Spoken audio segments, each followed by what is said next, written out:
আসসালামু আলাইকুম গাইজ। আজ আমি উস্তা ভাজা করব। তো উস্তা ভাজাটা আমি কি করে করব আপনারা দেখতে থাকুন। আমি যেভাবে উস্তা ভাজাটা করব আপনারা এইভাবে উস্তা ভাজাটা করলে তিতা লাগবে না। অনেকে তিতার জন্য উস্তা ভাজা খায় না, তো আমি যেভাবে করব সেইটা আপনারা ফলো করেন। প্রথমে আমি একটা প্যানে সয়াবিন তেল দিয়ে দিব।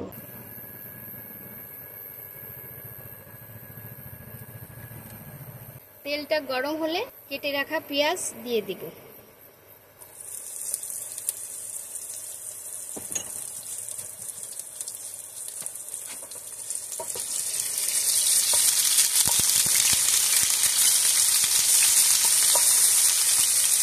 পেঁয়াজটা আমি হালকা করে একটু ভেজে নিব।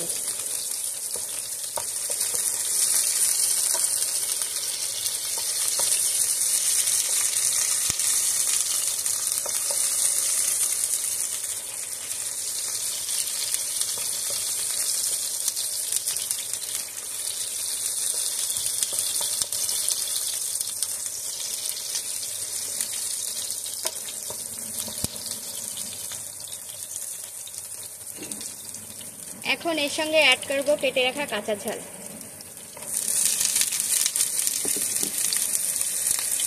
আপনারা অনেকেই তিতার সঙ্গে ঝাল খান না, আবার অনেকেই ঝাল খান। আমরা ঝাল খাই, আমি ঝাল দিয়ে দিলাম। আপনারা এটা স্কিপ করতে পারেন।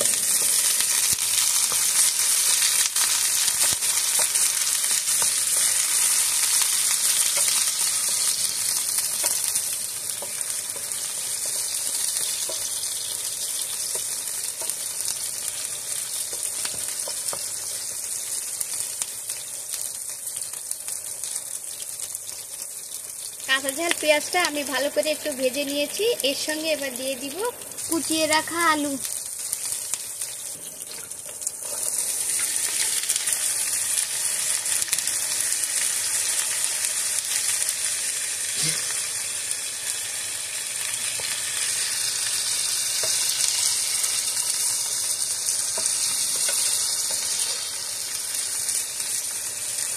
আলুটা আমি ভালো করে নেড়ে চেড়ে ভেজে নিব।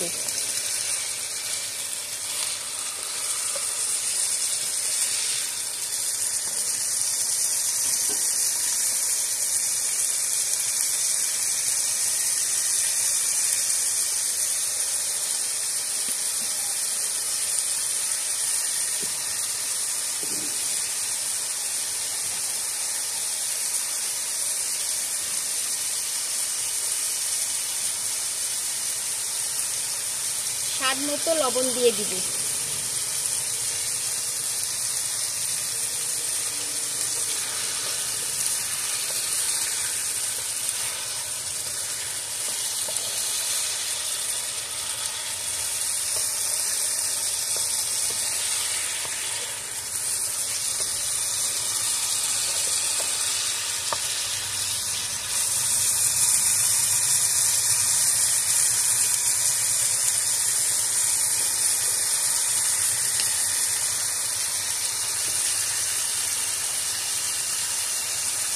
এর সঙ্গে দিয়ে দিব পরিমাণ মতো হলুদের গুঁড়া, জাস্ট কালার আসার জন্য।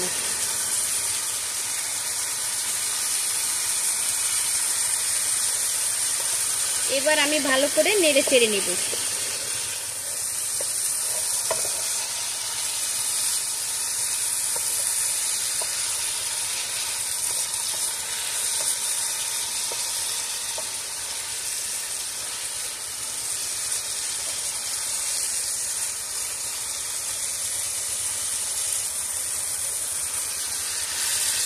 যতক্ষণ বাদামি কালার না আসবে ততক্ষণ আমি এটা ভাজতে থাকবো।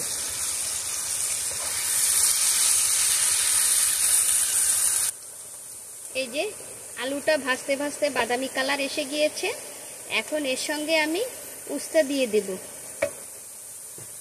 এই যে উস্তাটা আমি আগে থেকে ভালো করে ধুয়ে কুচি করে রেখেছিলাম, এখন দিয়ে দিব।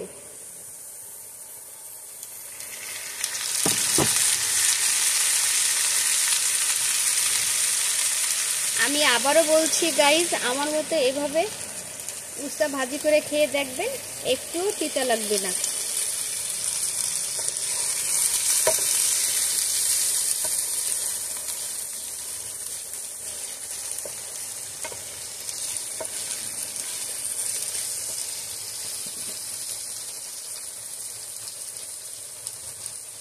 উস্তেটা কালার আসার জন্য আর সামান্য পরিমাণে একটু হলুদ গুঁড়ো দিয়ে দিব।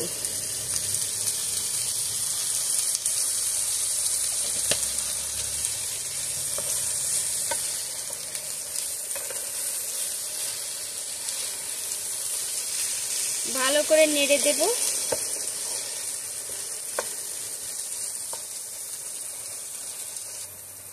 তো গাইজ উস্তে ভাজাটা হয়ে গিয়েছে, দেখুন কত সুন্দর দেখতে দেখা যাচ্ছে, কত সুন্দর লোভনীয়। তো গাইজ ভিডিওটি যদি ভালো লেগে থাকে লাইক শেয়ার সাবস্ক্রাইব করে দিবেন। এই পর্যন্তই শেষ করছি, ফিরে আসবো নতুন করে ভিডিও নিয়ে। সেই পর্যন্ত আপনারা ভালো থাকুন, সুস্থ থাকুন, আল্লাহ হাফিজ।